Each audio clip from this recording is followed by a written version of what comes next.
Nakasuot ng kulay itim si Zoe at nasita siya ni Annalyn.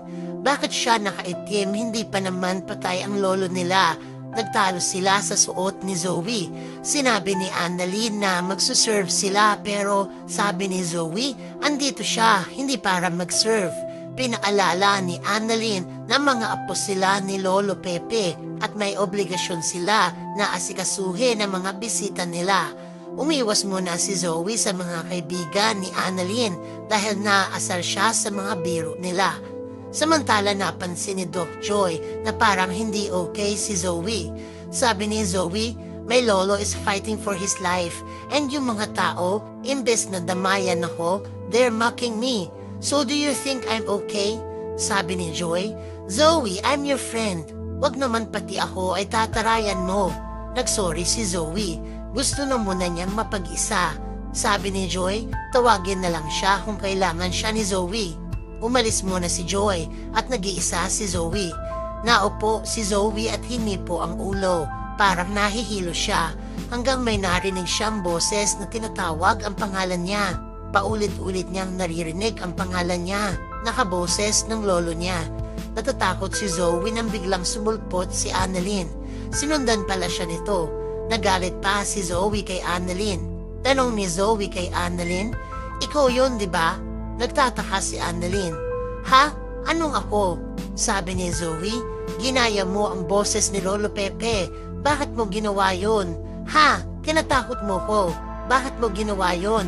Hawak ni Zoe ang braso ni Annalyn. Nagtataka si Annalyn. Umalma na siya. Inalis niya ang pagkakahawak sa kanya ni Zoe at tinawag ang pangalan niya. Natauhan si Zoe at nakatitig kay Annalyn. Zoe, anong nangyayari sa'yo? Mabuti pa magpahinga ka muna. Baka dala lang yan ang pag-iisip mo sa mga nangyari kay Lolo. Kung hindi man yan konsensya ay baka dahil pagod ka lang. Mamaya pa naman ang umpisa ng pagdarasal. Pwede ka pa magpahinga. Umalis muna sandali si Zoe. Samantala magkakausap sina Dr. Denise, Katie at Ray. Napag-usapan nila ang sitwasyon ni Don Pepe. Sabi ni Katie, maaaring maging katulad siya ni Doc RJ or mas malala ay magmistula siyang lantang gulay. Pero umaasa naman si Doc Ray na hindi ito mangyayari. Kaya nga sila lahat narito para sa kanya at pinagdarasal siya. Sa kabilang banda, nakausap ni Lynette si RJ. Kinomfort niya ito habang naghihintay sila sa pag-uumpisa ng prayer vigil. Pinapayuhan at pinapalakas niya ang loob ni RJ. Sabi ni Lynette, sigurado ako na proud sa'yo si Don Pepe. At kapag magising siya, yun ang unang-unang sasabihin niya sa'yo. Hinawakan ni Lynette ang mga balikat ni RJ. Natanda ng pagsuporta niya rito. Salamat Lynette. Palagi ka nandyan sa oras na kailangan ko nang masasabihan ng mga nararamdaman ko. Ang hindi nila alam ay may makakakita pala sa kanila. Samantala nagpunta rin si Moira sa prayer vigil. Nakasuot naman siya ng kulay pula at halatang lasing. Niyakap niya si Giselle at binate. Oh, hi Giselle, my poor sister-in-law. Sumagot si Giselle. Bitawan mo nga ako, bakit amoy alak ka? Lasing ka, hindi ka dapat naririto dahil baka kung ano ang iskandalo pang gawin mo. Tandaan mo, dalawa kayo ng anak mong persons of interest. Wala ka talagang konsensya talagang pinaninindigan mo ang kasamaan mo.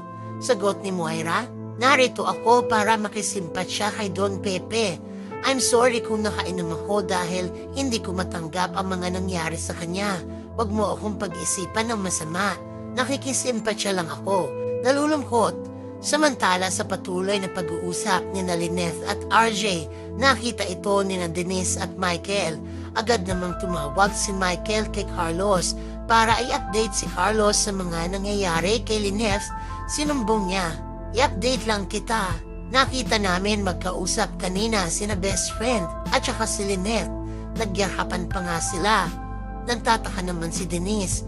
Bakit mo sinusumbong sina Lynette at Doc RJ? Sagot ni Michael, hindi naman pagsusumbong ang tawag doon. Ikinukwento ko lang na magkausap sina Lynette at RJ. Wala naman sigurong masama. Hindi naman ganoon si Carlos para magselos agad si dalawa. Hindi naman kumibo si Denise.